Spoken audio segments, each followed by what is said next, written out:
Now, this tiny town on a U.S. map used to exist only on paper, literally. Agloe was never built, never had a mayor, and yet, for a short while, it was officially on the map. Back in the 1930s, two map makers from American's General Drafting Company were hired to make a map of New York State. But they wanted to protect their work from copycats. So they created a ghost town and named it after themselves, Otto G. Lindbergh and Ernest Alpers. Take their initials, mix them up a bit, and you get Agloe. Or is it Agloe? Well, no one's quite sure, since it never existed anyways. You see, creating fake towns used to be a thing, because copying maps was also a thing. In the past, map making was serious business, and protecting your work wasn't easy. So cartographers got clever. They started adding tiny traps, fake streets, made-up lakes, even whole towns to spot copycats. These sneaky details were called trap streets or paper towns. If someone copied your map, they'd copy your invention too. It was a quiet way of saying, "Busted," and then taking them straight to court. Then the funniest thing happened. A few years later, another company published a map with Agloe on it. When confronted, they said, "It's not fake. There's a general store called the Agloe General Store right there." Turns out, someone had seen the town's name on a map and decided to open a shop under it. Today, the store is gone, and Agloe is back to being just a lonely road intersection in the Catskills. Now, sometimes fake lands appear on USA maps not on purpose, but because of simple cartography mistakes. Take Isle Filippo, for example. This mysterious island with a fancy name was once proudly shown on maps of Lake Superior, even though it never existed. Back in the 18th century, French travelers were busy exploring the Great Lakes when they saw, or thought they saw, 4 islands out there. Let's just say their methods weren't always precise. But a French cartographer named Jacques-Nicolas Belin didn't know that. He trusted their travel notes and drew Isle Philippe on a map he made in 1744. The problem is that other map makers trusted Belin's work and copied the island onto their maps too. Before long, Island Filippo was as real as any place could be, on paper at least. It stayed on official maps, confusing travelers all the way into the 1820s. That's when explorers finally checked and realized, wait, there's nothing here but open water. Today, historians think the whole thing was a mix-up. The explorers probably confused it with Isle Royale, a real island that's part of Michigan.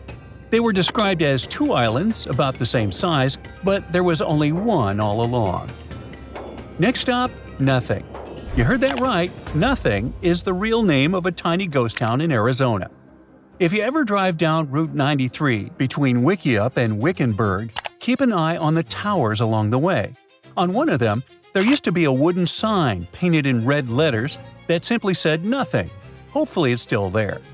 This spot marks what's left of a once hopeful settlement in the middle of the blazing desert. Back in 1977, a man named Richard Buddy Kenworthy decided to found his own town. He built nothing out of almost nothing. The place had a gas station and a tiny convenience store, but that was it. Then he added a big yellow sign that proudly declared, "The Town of Nothing, Arizona. Population 4." And yep, that was its peak, only 4 inhabitants. I know your family dinner table might have seen bigger crowds.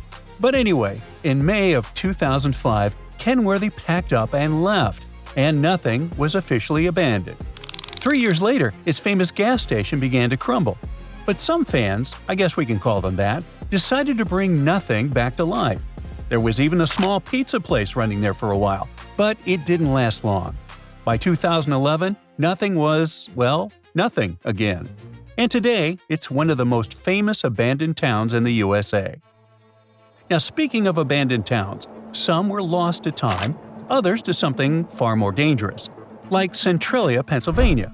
From a distance, everything looks fine, but take a closer look, and you'll notice something strange. Roads cracked open, smoke rising from the ground, and no people in sight.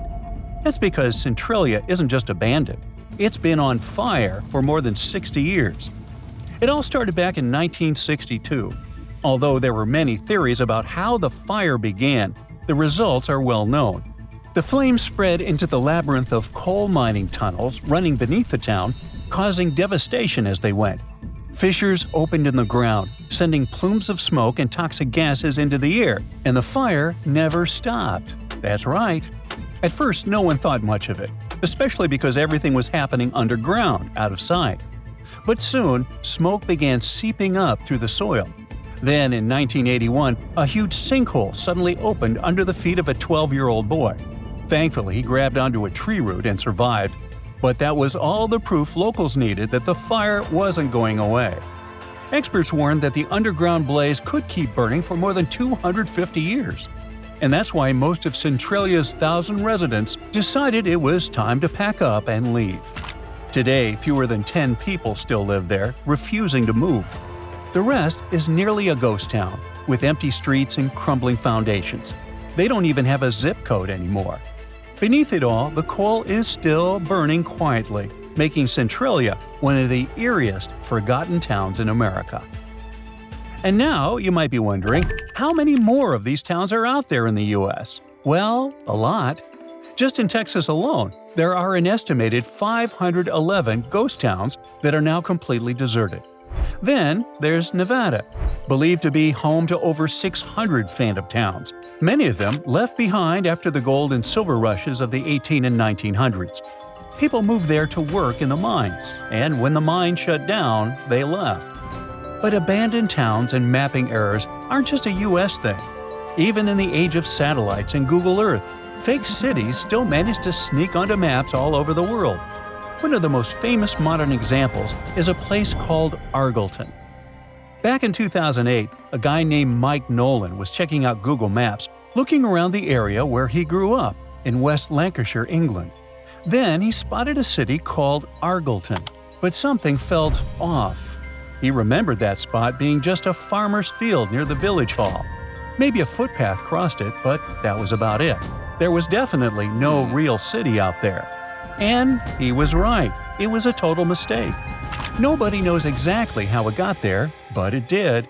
Don't bother looking for it, though. Argleton was officially removed from Google Maps by May 2010. And even if you look for its old coordinates today, you'd only see an empty, muddy field. Alright, so Argleton might have been fake, but it sure had a lot of fans. When people first discovered it online, they went a little wild. And then came all the jokes. People were actually selling souvenirs that said, "I visited Argleton and all I got was this t-shirt." Some local restaurants even offered Argleton pie, and the ingredients were, well, nothing. Believe it or not, even today you can still find merch online celebrating the world's most famous Google Phantom Town. Well, that's the end of our tour of the strangest ghost towns on the maps of the USA, and even beyond.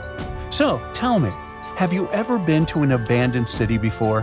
Have you ever discovered hidden places on the map that shouldn't even exist? Well, share your story in the comments below.